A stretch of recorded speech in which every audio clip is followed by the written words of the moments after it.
दोस्तों नमस्कार। मैं हूं सूर्यवली सिंह। मेरे YouTube चैनल कल्याण पथ में आप सबका बहुत बहुत स्वागत है, अभिनंदन है। आज मैं आप लोगों को एक प्रेरक प्रसंग सुनाने वाला हूं। प्रसंग का शीर्षक है राज्य का उत्तराधिकारी। दोस्तों, इससे पहले कि मैं कहानी शुरू करूं, आप लोगों से अनुरोध है कि मेरे YouTube चैनल को सब्सक्राइब करके बेल आइकन को अवश्य दबा दें। दोस्तों, एक राज्य में एक पराक्रमी राजा शासन करता था। उसकी कोई संतान नहीं थी। ढलती उम्र के कारण राज्य के भावी उत्तराधिकारी को लेकर वह अत्यंत चिंतित था। अनेक वैद्यों को दिखाने के बाद भी वह संतान सुख से वंचित ही रहा। अंततः उसने राज्य के ही किसी योग्य नवयुवक को राज्य की बागडोर सौंप देने का निश्चय किया। भावी उत्तराधिकारी के चयन हेतु उसने योग्यता परीक्षण का आयोजन किया। इस हेतु एक शानदार महल का निर्माण करवाया गया। महल के दरवाजे पर गणित का एक समीकरण अंकित कर पूरे राज्य में घोषणा करा दी गई कि राज्य के सभी नवयुवक महल का दरवाज़ा खोलने के लिए आमंत्रित हैं। दरवाजे पर अंकित समीकरण हल कर दरवाज़ा खोलें। जो दरवाज़ा खोलने में सफल होगा उसे महल उपहार स्वरूप प्रदान किया ही जाएगा और साथ ही राज्य का उत्तराधिकारी भी घोषित कर दिया जाएगा। घोषणा के दिन से ही दोस्तों उस नवनिर्मित महल में नवयुवकों का तांता लग गया। सुबह से लेकर शाम तक नवयुवक वहां आते और दरवाजे पर अंकित गणित के समीकरण को हल करने का प्रयास करते। किंतु आश्चर्य की बात थी कि कोई भी उसे हल नहीं कर पा रहा था। कई उसे लिखकर या याद करके जाते और घर पर उसका हल निकालने का हर संभव प्रयास करते, किंतु फिर भी असफल रहते। कई दिन बीत गए। राज्य के बड़े से बड़े गणितज्ञ भी उस समीकरण का हल निकाल पाने में असमर्थ रहे।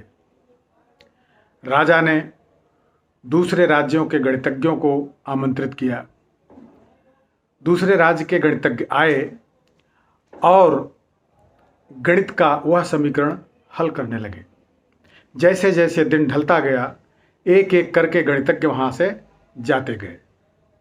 अंत में मात्र 3 लोग शेष बचे। उनमें से 2 दूसरे राज्य के गणितज्ञ थे, किंतु तीसरा गांव का एक साधारण सा युवक था।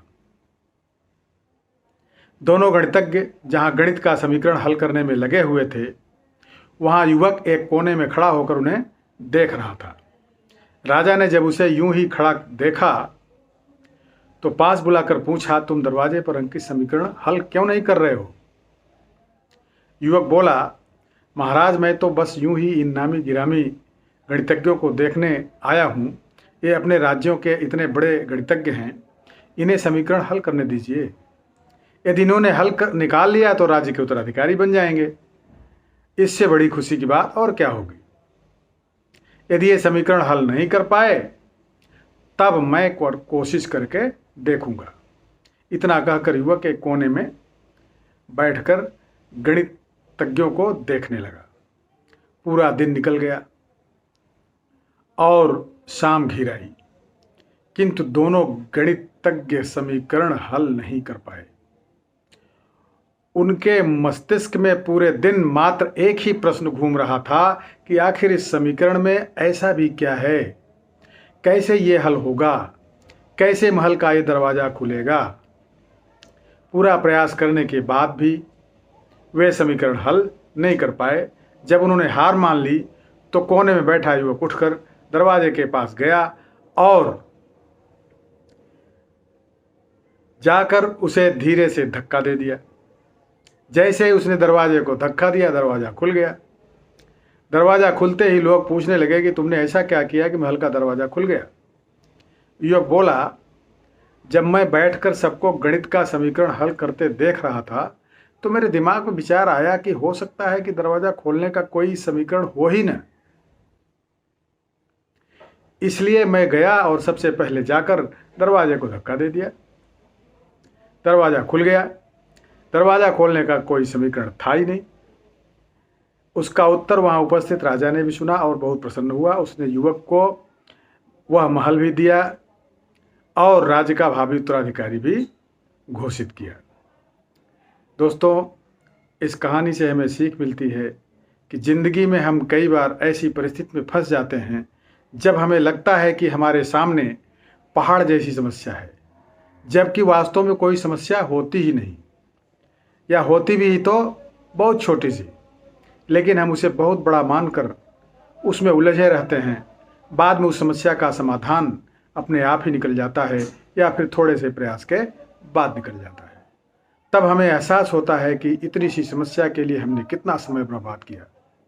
समस्या सामने आने पर विचलित न हो, शांति से सोचें और फिर समाधान करने का प्रयास करें। तो दोस्तों, कहानी कैसी लगी कमेंट में अवश्य बताइएगा। शीघ्र ही नई कहानी के साथ मैं पुनः हाजिर होऊंगा। बहुत बहुत धन्यवाद।